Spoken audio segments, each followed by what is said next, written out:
Welcome to the latest edition of the LL Basketball Roundtable, brought to you by Thaddeus Stevens College of Technology. We're back from the holiday break, and we're going to be talking some hoops as we head into the sort of meat of the league season. My name is Mike Gross of LNP, LancasterOnline.com, and seated to my left is John Walk, our boys basketball beat writer. Seated to my right, the newly mobile Jeff Reinhardt, who covers girls basketball for our publications, and our remote visit, our in-school visit this week was the purvey of the Rhine, so tell us about it. Conestoga Valley, Tyler and I, Whitmer, we visited on Monday. Now, the last time we did this, John felt the need to rationalize going to his alma mater. Are you going to feel a similar need with yours? Well, the Bucks are off to a good start. They're over 500. They're playing well. They're in the district race. They're a good squad. Absolutely. I live 5 minutes away. Oh, okay. So you are rationalizing. I wanted to go see the Buckskins. And it turns out to be timely because, sadly, gang, we're going to be talking about COVID here in the next couple of minutes. CV, if you recall, had wacky year last year. 2 different times they had long COVID layoffs. Didn't play for like a week and a half. And remember last year, the season didn't start till what, January 8th or something? They missed the 4 weeks, then they came back, played 2 games, sat out a week and a half. Around now, Right around now. But anyway, CV just had the game called at halftime because of COVID. Right. Remember, they had to play 2 games in 1 day against Elizabethtown. So anyway, Cassandra Horning, Layla Robinson, Taylor Henley. 3 really good players for CV, seniors. Talk to them about what last year was like surviving COVID, what they learned from that, how they got through it, and as it turns out here this week, all heck is kind of breaking loose with more COVID. So thought it was timely. I let them kind of tell the story of how they survived. So good stuff at Bucks Camp. Let's send it out there to CV. When you look back at your junior year a year ago, can you smile? What do you remember from the COVID year? Anything? The main things I really remember is just getting quarantined. I think one of the most memorable COVID experiences is when we had our game against E-Town and then got quarantined at halftime. So that was it was weird. And we all were like, are you lying to us? Like, there's just no way that we just got quarantined at halftime. So I think that's probably something to remember, and just getting quarantined 4 times it's a lot, and it definitely hit us hard. So I kind of feel bad for your generation, your class is coming through right now because you're the ones dealing with this, and the seniors a couple years ago missed their whole spring. Yep. I mean, this is the time of your life here. You're in high school. What's it like dealing with this and not knowing? There's so much uncertainty. Like, you get up tomorrow and your game's off. Yeah. What's that like for you guys? It's hard to say. I don't know. It's just, we just keep playing. We just keep trying to work hard. After last year, I think anything can happen now. We've all experienced getting quarantined so many times, but we're all being safe. We're all wearing masks. Even when we go out, we wear masks. So we're all doing what we can and just staying positive and trying to hope for the best. You reached the first checkpoint of the season. You got to the holiday break. How's your team doing at the holiday break? How do you feel about how you're playing? And are you anxious to get started up here again this week and see what you got? I think we're playing good as a team. We're still working on playing together as a team because, as you know, some people are new, being freshmen and all. But I think we're doing much better than last year. The main thing for me is that we all stay healthy, especially since we were just coming back from break. A lot of people have been around family and going out, so I think we just need to stay healthy, and I think for the rest of the season we'll be okay. I got to see you early on. You played LS and played a great game over there and won. When you guys are on the floor and you're winning and you're playing well, what's going right? X's and O's, and he likes to play 10, 11 kids. When things are going well for the Bucks, what's going on the floor? I think mostly we're just all working together. We make sure to get an extra pass in, just so we're giving everyone an opportunity on the court, and it's not just one of us just really doing it all themselves. We're all working together. What will be a successful season, do you suppose? Is it making the playoffs? Is it just getting to the finish line with 22 games, healthy games under your belt. What will be a successful season, do you guys think, come mid-February? I think just having a lot of wins. I think playoffs would be amazing. Districts, all that stuff would just be awesome. But I think our goal for right now is just being better and becoming a better program and having our freshmen get better and just continuing bettering the program. I think it's just our goal right now. But getting into playoffs would be awesome. Okay, we're back. John, tell us what you've seen that left an impression. Well, coming off the holiday tournament schedule last week, what left an impression is the fact we went into last week with 18 teams scheduled to play in tournament or showcase games, and only 10 of those actually ended up being technically tournament games. Now, some still played, but it was kind of, a fourth team pulled out. So we're going to do this 2-day, 3-team showcase. So COVID very much prominent right now, and I wonder if we'll kind of see a trickle-down effect coming into this week. But with that said, the teams that were healthy at least stayed healthy through last week. You saw one of them. Hempfield Black Knights won their own holiday tournament title. The first game of that, they won 51-50 over Wilson. Went down to the wire. Miguel Pena, 8 3-pointers, is now a single-game high water mark for LL Hoopsters. You were at that game. And this was a great performance. It was more than just, we've had a lot of guys score, a lot of guys and girls score a lot of points in games but this was, Miguel Pena is a point guard, and he's a real point guard by mentality. And he could see, they're playing Wilson, who defends as well as anybody in our region of the world. And he could see that the only way we're going to win this game is if I score. He normally is a distributor. He had to score. He scored 28 points on 14 shots. Wow. Did not attempt a free throw. Wow. And made 3 threes. Their last 3 field goals were Miguel Pena threes, including the game winner with 25 seconds left. Wow. So that was a good example of a kid putting the team on his back. Wow. And getting it done. And oh, by the way, as a team, Hempfield made 14 3-pointers, which is a single-game team high for any LL squad so far this season. There's a couple that's done 12. So well, that's also kind of been, LS did 14, so they tied. It's kind of been a big theme this year. Everybody's shooting from behind the arc, or at least the better teams are. And Wilson defends the basket so well and defends the cutter so well and that kind of stuff that you're going to have to go nuts from behind the arc to probably have a chance, and he did. Hempfield's doing big things is the impression. Yeah, dare I say, onions. Yep. We should also give a shout out to Donegal. The Indians won the East Pennsboro Holiday Tournament title. Columbia went 2-0 in their own showcase event. We'll be covering both of those teams coming up here. 2 teams that seem like they're coming on. Donegal, Manheim Central. They went 2-0 at the Solanco Holiday. Turned out to be a showcase event. Beats Conestoga Valley, your alma mater, Jeff. The first night beats Solanco. The second night, Central comes into this week having won 5 in a row after an 0-2 start, which we should mention, losses to Warwick and Lampeter Strasburg, 2 of the better teams in the league. And Central's really figured things out here.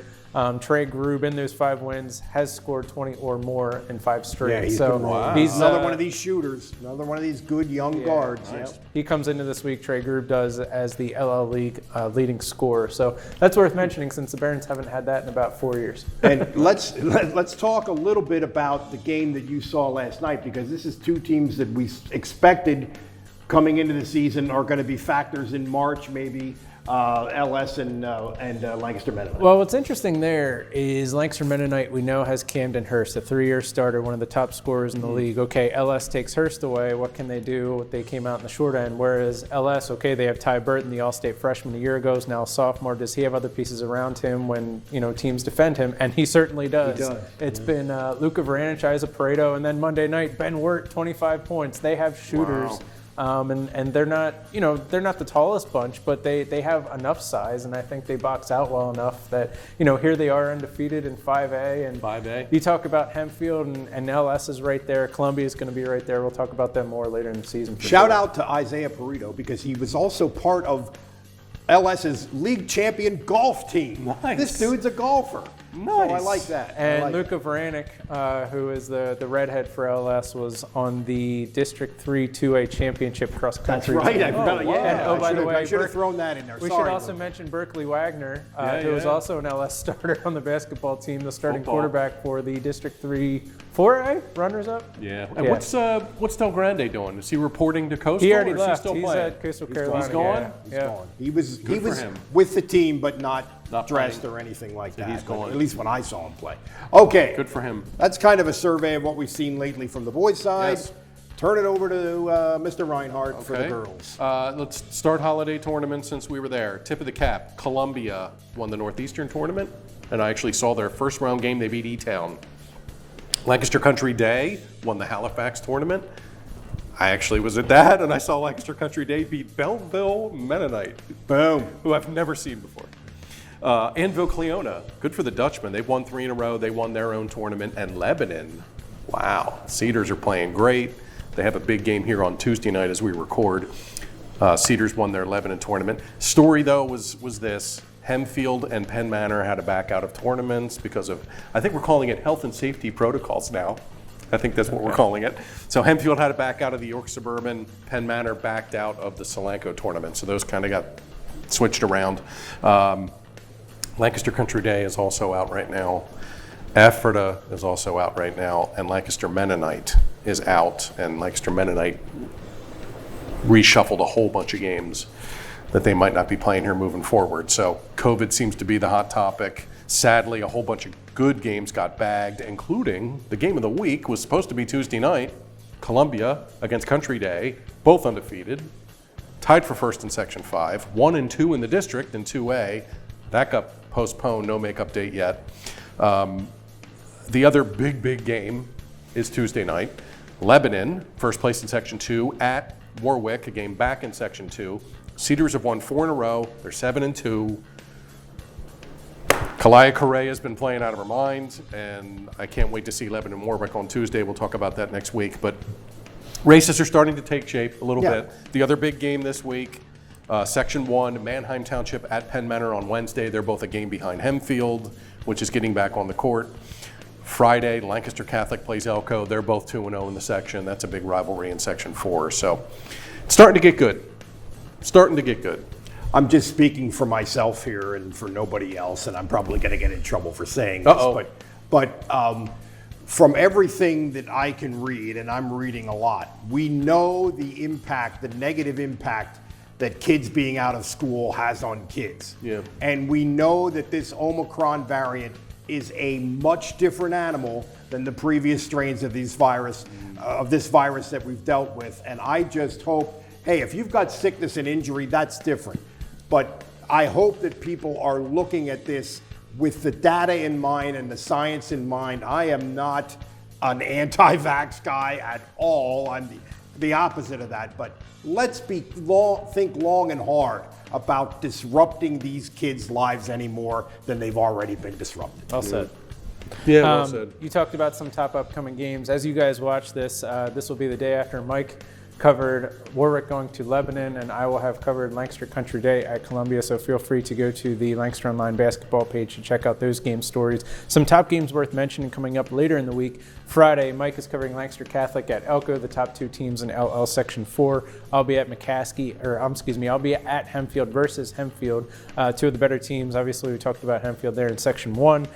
Saturday, some non-league games worth checking out. We talked about LS being the top team in District 3 5A. Right there is West York and Fleetwood. Fleetwood's still undefeated. They go to Manheim Central. We talked about the Barons coming in this week, having won 5 in a row. So Fleetwood at Manheim Central on Saturday. Also Saturday, at least it's on the books. Maybe it gets bagged. Who knows? Lancaster Mennonite at York Catholic, 2 of the better teams down in District 3 2A.